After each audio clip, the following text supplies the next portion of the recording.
frère jouait un petit peu au tennis et je l'ai suivi au tout début. Et puis, mais je faisais d'autres choses à côté. Je jouais au foot. Et puis Vous étiez bon dans tous les sports, quoi. Non, Souvent, les sportifs de haut niveau, ils sont. j'étais pas mon show. Ouais. Et j'aime bien tous les sports et je joue au foot. Je faisais beaucoup de ski aussi quand j'étais plus petit. Ouais. Mais le tennis, là où j'étais le meilleur déjà, premièrement. Et puis ça m'amusait plus. Et tout de suite, on sent qu'il y a un truc particulier dans le club. On vous dit tout de suite, ouais. Coco, t'as quelque chose à faire, ouais. Ouais. En combien de temps vous étiez là et l'autre? En combien de temps vous étiez, je ne sais pas si vous connaissez un peu les classements, mais vous êtes descendu à 30, 15, 0 très très vite, 10 ans, Nicolas? Au premier classement, en fait, je sais pas, à Ouais. 30, j'ai été 30 À quel âge? 10 ans peut-être, je sais pas.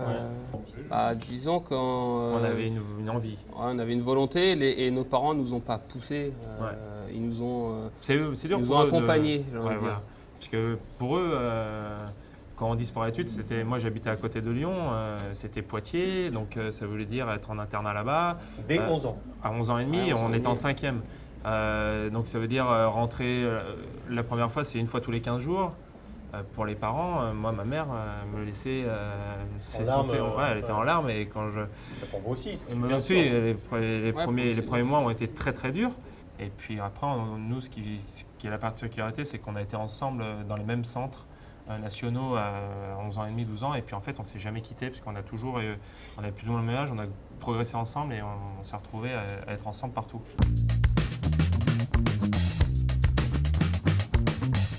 Et ça peut s'expliquer parce que être fort à 18 ans, gagner des tournois à 18 ans, être le meilleur de sa catégorie d'âge à ce moment-là, ça ne demande pas les mêmes qualités, les mêmes forces que être fort à 23, 24 ans sur le circuit ATP. Donc il y a des joueurs qui peuvent être mûrs physiquement, Ouais. mentalement beaucoup plus tôt que les autres et tennistiquement ne sont pas forcément meilleurs, mais rien que ça fait qu'ils vont gagner à ce moment-là. Alors que pendant ce temps-là, il y en a qui sont encore en train de travailler, encore en train de mûrir, d'apprendre et qui eux vont avoir une progression plus longue et qui vont les dépasser plus tard. Comment on explique par exemple que Et je vous crois deux, aussi, je crois aussi qu'on a peut-être le meilleur système de formation au monde qui accompagne justement aujourd'hui quand on a 12 ans. On le disait tout à l'heure, il y a une quinzaine de joueurs qui sont entraînés alors pourquoi ça ne dans score pas l'espace dans les grands chelems après depuis parce 5 ans, que c'est quand même finalement minime. après ils se font rattraper et puis par les autres qui ont commencé peut-être un peu plus tard, qui ont moins de moyens au départ parce que la fédération peut moins les aider. Du coup, ils sont peut-être un peu plus morts de faim aussi, non? Bien sûr. Peut-être aussi qu'ils sont un peu moins dans le confort.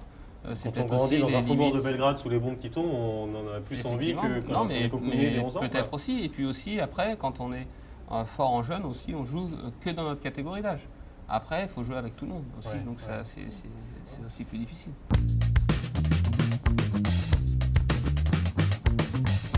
Ça, c'est le principal. On est en général dans de très bonnes conditions. Vous êtes Alors, invité par les tournois? La plupart du temps, oui. Ouais. Pour ce qui est de l'hébergement. Mais sur le circuit secondaire, les circuits Challenger, quand on est entre la 80e et la 200e place, on est obligé de jouer ce genre de tournoi pour essayer de gagner des points au classement, remonter. Là, c'est plus du tout la même vie. Ça peut être dans des villes un peu moins glamour que Paris, New York, Sydney. Les hôtels sont moins luxueux. L'organisation du tournoi est moins efficace, moins pointilleuse pour le confort des joueurs. Donc il y a une vraie différence. Mais autrement, la vie, c'est vrai que c'est aéroport, club, hôtel, restaurant. Voilà, il y a Peu de place pour le tourisme, quoi. Ouais, Ah bon, ça c'est sûr. Oui. Ouais. Oui, parce que pour être performant, finalement, on va pas se balader toute la journée dans la ville. C'est quoi la journée type? La journée type, Échauffement le matin, tout dépend si on a un match ou pas match, si c'est une journée où il y a entraînement. Mais effectivement, on se lève le matin, on va au club, on s'échauffe, on attend notre match. La différence de certains sports, c'est qu'on ne sait jamais à quelle heure on va jouer. Ouais. Ça Quelle peut heure on va dépendre finir, de ouais. quelle heure on Ouais. va terminer, donc ça dépend des matchs d'avant, si c'est 2-7, si c'est 3-7. Donc on est toujours en train de s'adapter, en train de se préparer. Parfois on déjeune, parfois il faut se réalimenter parce que les matchs avant ont été très longs. Donc on sait Vous poirotez jamais. dans les salons en jouant aux jeux vidéo, ce genre de Ouais, trucs. ou c'est ça, on peut c'est lire ça. Il y a aussi, beaucoup ça nous d'attentes. arrive. Hein. Quand je me suis retrouvé dans le salon des jeux à Roland-Garros, j'en ai vu peu qui lisaient, mais bon.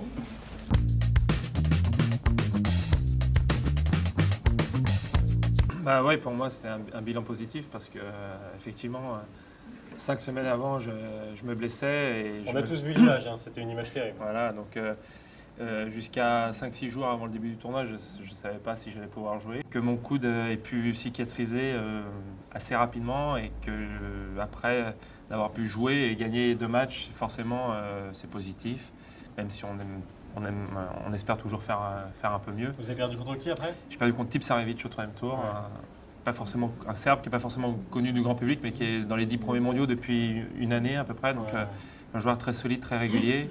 Et il m'a manqué un peu de rythme ce jour-là à ce niveau-là pour pouvoir le pousser plus loin. Et le fait de se retrouver sur le central face à Roger Federer, sur le central de Roland-Garros, quand on rentre, on est terrifié, on est surexcité ou Moi, c'était une première, donc c'est vrai que j'avais un petit peu d'appréhension par rapport à ce cours central. on croit en ses chances quand on arrive face à Federer, on se dit allez, je vais livrer la meilleure partie possible et puis tomber avec les honneurs. Moi, j'ai réalisé le match que Ouais. je rêvais de faire. En tout cas, j'étais rentré sur le terrain avec l'envie de l'agresser, d'être offensif. Et puis le premier set, bon, il me domine. Et deuxième set, j'arrive avec un peu de réussite parce que je le break à 5-4 sur ma première balle de break, balle de 7. Et je me retrouve à un set partout. Donc effectivement, à ce moment-là, le match est lancé et je peux me libérer, profiter du public. Il est sympa, il est comment avant, après? Il est un peu condescendant, il a fait le job, salut, bravo. Non, mais avant le match, je l'avais déjà vu dans les vestiaires. C'est quelqu'un qui est super abordable. Julien pourra le confirmer. Pour un numéro 1, c'est exceptionnel d'avoir un ambassadeur comme ça. Toujours, Même pour la presse, il est très très dispo. Ouais, et puis il parle pour la presse, il parle français. anglais, français, allemand. Donc pour vous, c'est bien. Et Ouais. avec nous, il est aussi super accessible, plus que ne l'était Sampras à son époque ou Agassi.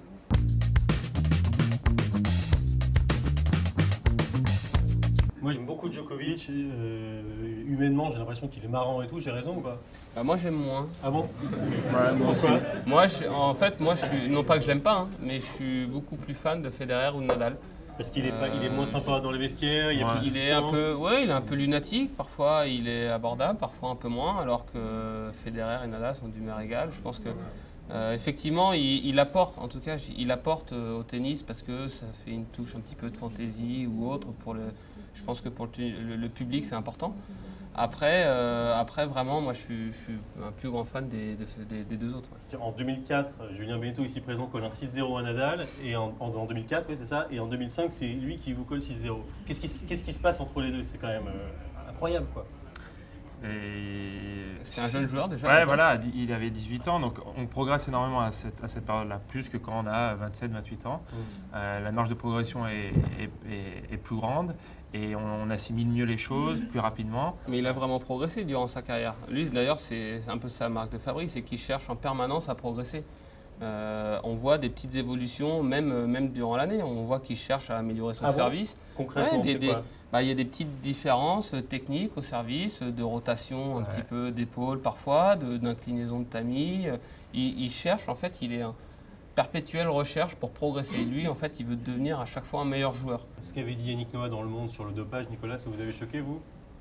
Dans la mesure où il avait Moi, je ne lis pas Le Monde. Non, mais plus sérieusement, c'est quelqu'un que je respecte énormément. Ouais. Et je ne crois pas une seconde qu'il soit dopé ou autre. Je crois tout simplement que depuis qu'il a l'âge de 8, 9, 10 ans, depuis qu'il joue au tennis, il s'entraîne plus que n'importe quel autre joueur.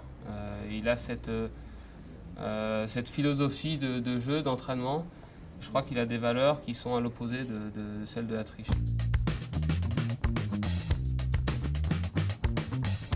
C'est peut-être pas forcément rationnel, il n'y a peut-être pas forcément d'explication. Je crois aussi que le scénario du match a fait qu'on a pu atteindre ce score-là. C'est que le premier jour, on a été interrompu comme ça arrive à chaque fois sur les Grands Chelems à 2-7 partout. Voilà, il faisait nuit, on a arrêté. Donc on est revenu le lendemain pour faire juste le 5e set. Et c'est cette journée qui est un peu particulière où on s'est retrouvés tous les deux dans un état où on ne voulait pas lâcher. Et je me sentais très bien ce jour-là. Lui aussi, et finalement avec tous les deux, avec cette volonté d'aller au bout, de jamais céder, et comme ça on a enchaîné les jeux.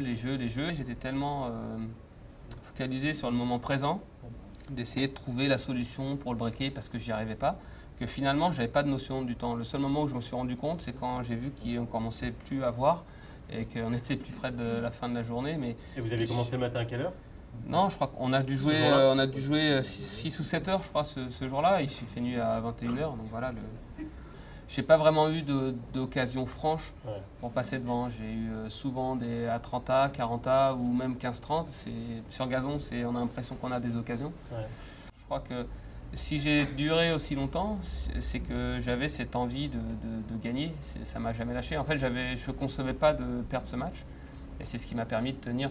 Mais à un moment donné... Et ça vous a détruit complet de le perdre ou pas? Ouais, sur le coup, c'était vraiment un choc parce que justement, je ne m'étais pas du tout préparé à la défaite. Autant à chaque fois qu'on joue, on sait qu'il y a une Mais possibilité. là, dans votre tête, vous alliez gagner, c'était sûr. Oui, parce qu'à un moment donné, quand le match il dure, je sais que un match comme ça, je ne le rejouerai plus jamais dans ma carrière et que c'est l'unique match. Et que s'il faut en gagner un, c'est celui-là. Après, je l'ai salué, je l'ai félicité parce qu'il a eu une attitude super digne, même après, dans la victoire, où il a tout de suite voulu me remercier, il n'en a pas rajouté, il a voulu m'associer à la victoire. Vous êtes restés copains d'ailleurs? Ouais, on est très très copains. Très copains parce que non, c'est. Ça rapproche. Bah, j'imagine, ouais, mais vous parlez de quoi quand vous vous voyez aujourd'hui? Vous parlez d'autre chose que de ce match? Bah, on parle jamais de ce match. On n'a C'est jamais vrai parlé de ce match. Ah ouais. Non, jamais.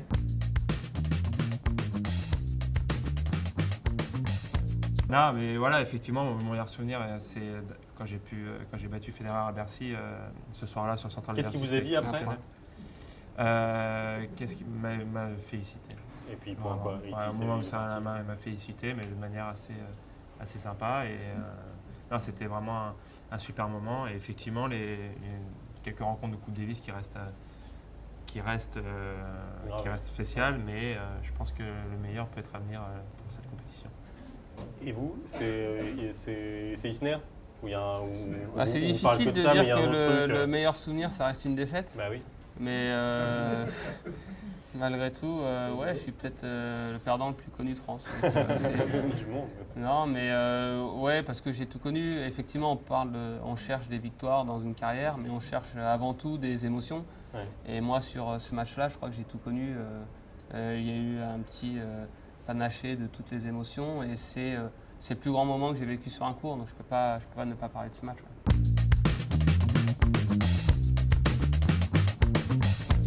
Moi, j'ai l'impression que les joueurs français, de manière générale, s'entendent plutôt bien. Il y a une bonne ambiance sur le circuit. Bon, Julien, c'est un peu particulier parce qu'on se connaît depuis plus de 20 ans maintenant. Et on est très Jouer proches. en double, en junior déjà ensemble, Mais, vous gagnez le tournoi. Ouais, on joue depuis 15 ans, on se connaît depuis 20 ans. À l'époque, il ne voulait donc, pas jouer avec moi. Ah bon? Ouais, Pourquoi? c'est un entraîneur de la fédération qui nous a obligés de jouer ensemble. Pourquoi? Il pensait que j'étais pas assez fort. C'est vrai. ouais, il veut passer à autre chose. non, Mais à part ça, ils sont non, mais copains, on peut Mais la rentrer- semaine prochaine, on va jouer le tournoi du Queens ensemble à Londres. Et... Non, mais on peut rentrer. Y a pas de souci. Non, à ce moment-là, j'ai l'impression qu'on n'arriverait pas à jouer ensemble. Bref, c'est il y a 15 ans tout ça. Bah, merci à Nicolas, merci à Julien. Bon courage pour la suite, bon courage pour les bonnes gueules. Je suis à progresser, alors on se retrouve l'année prochaine à Roland Garros en finale.